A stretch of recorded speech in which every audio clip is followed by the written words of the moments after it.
So I'm going to give you 3 games on the NES, Okay. and I want to see if you can tell me what they have in common. Battletoads, Beetlejuice, Sesame Street 1, 2, 3. Not sure. No idea? Oh, Those 3 games were all developed by a little company called Rare Limited. really? Yep. A British company called Rare Limited developed all 3 of those games. Not terrible games. Not, oh my gosh, these games are amazing. Like Battletoads is fun.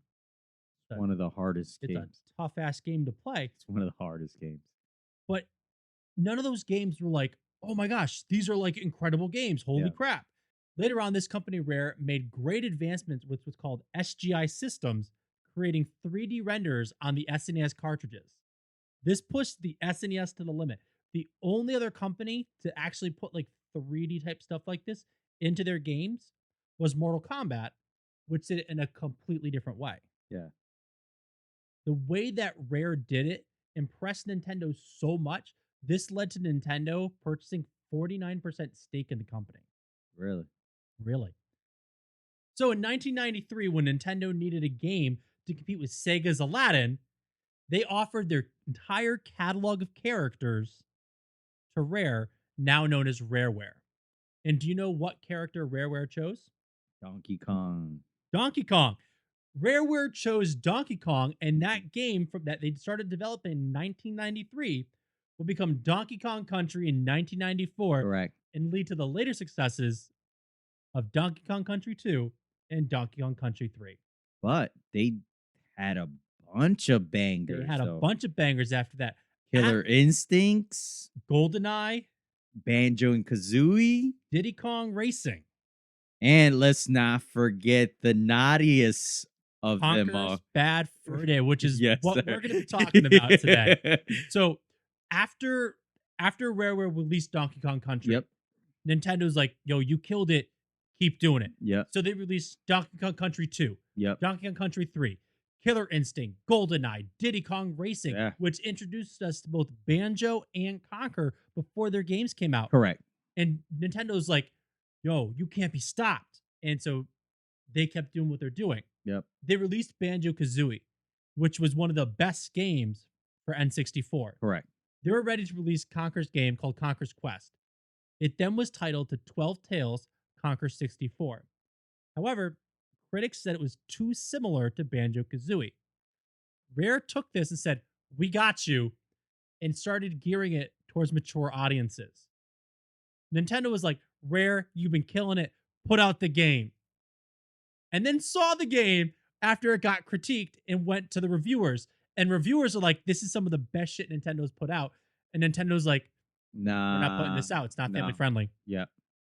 So, Conker's Bad Fur Day, one of the best games to be put out nowadays for the N64, ended up being Rareware's nail in the coffin. Yeah. Too edgy for Nintendo. You got to be careful. Mm-hmm. Nintendo is very streamlined with family friendly. They're the family friendly company. Mm-hmm. It was just ridiculous to me that Rareware is like, oh, this game's too close to Banjo-Kazooie. We got you hard left. Yeah, that's very interesting. Like, I would love to sit in that board meeting where they were like, you know what? Screw this. We're going to take it in this direction. And then have the cojones to put it out, which is very impressive. Like, the best part is, Because hey, Nintendo usually shuts people down, right? Like, yep. So I want to know how that meeting went when they had Diddy Kong Racing. You have Conker the Squirrel and his little inner tube. yeah. And they went, you know what? We should have Conker help out the sunflower with titties. Yeah. Like, how do you go from that Yeah. to that? But again, I think Conkers is a great game. It was made well. It really was the platformer that kind of diversified the N64. It did. At that point, other than what, Perfect Dark, Mm-hmm. GoldenEye, and like Killer Instinct, a lot of these games were for little kids. Yeah, Perfect Dark was another one that was theirs too. Mm-hmm. It's I mean, it's sad because they could have kept on go. Imagine if they were able to keep rolling. After the release of Conker's Bad Fur Day, Nintendo refused to give Rareware any more capital, any more investment, purchase any more stake in the company. This led to Rareware having to go to other companies and be like, hey, we need money. So Activision was like, we'll buy you up. Then Microsoft was like, well, we'll give you money. Rareware was heavily interested in Activision's offer. They felt that they would have more creativity under Activision. This started a bidding war between Activision, Nintendo, and Microsoft.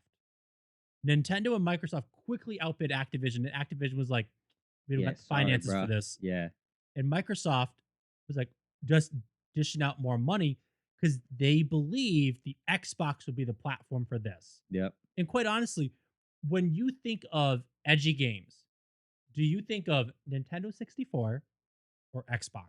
Xbox, 100%. And Microsoft ended up buying and they made Rareware a first party developer for their system. Banjo, Conker, they had to say goodbye to Nintendo and went over to Microsoft and were on the Xbox. Hmm. But luckily, I mean, because IP was Donkey Kong, Star Fox, Diddy Kong, Yeah, those were all Nintendo properties. They stayed with Nintendo. But like you said, could you imagine what would Conkers and Banjo look like today yeah, if they had stayed with Nintendo and never went to Microsoft? yeah. Do you think we would have more Conkers entries, or would Nintendo have quickly shelved that platform? I feel with the success of the game, because Nintendo thinks differently. Even though they're family friendly now, I think they think differently uh with their platform, right? It's with the Switch, it's adults, it's kids. And they're porting a lot of like Mhm. M content video games now. So I think Conkers would have fit in perfectly. I mean, he's that lovable. Like, we haven't had another Conqueror since the Xbox, but I feel like he could have been a success story, one of those Nintendo characters that always came back. Maybe not every year, but every new console would have a Conker's I, game come out. I feel like Conker's Live and Reloaded that ended up being on Xbox. Was like the last. Well, it was. Yeah. I think that that would have done well on GameCube. Yeah, it would have. And I think that, like you're saying, Conkers could have found a home with Nintendo. And I think if Nintendo had given into that money, Yeah. that I think the GameCube sales would have been a lot better. I would think they would have had a better Wii market. Yeah. And I think that their sales, while being decent, Nintendo has not been at the forefront of the gaming industry. No. They are your family system. But Yeah. I think if they had Conkers longer, they would be more in the collector's market. I yes, 100%. I think it would have been it would have been interesting where they would go with it, but yeah, that's neither here or there now.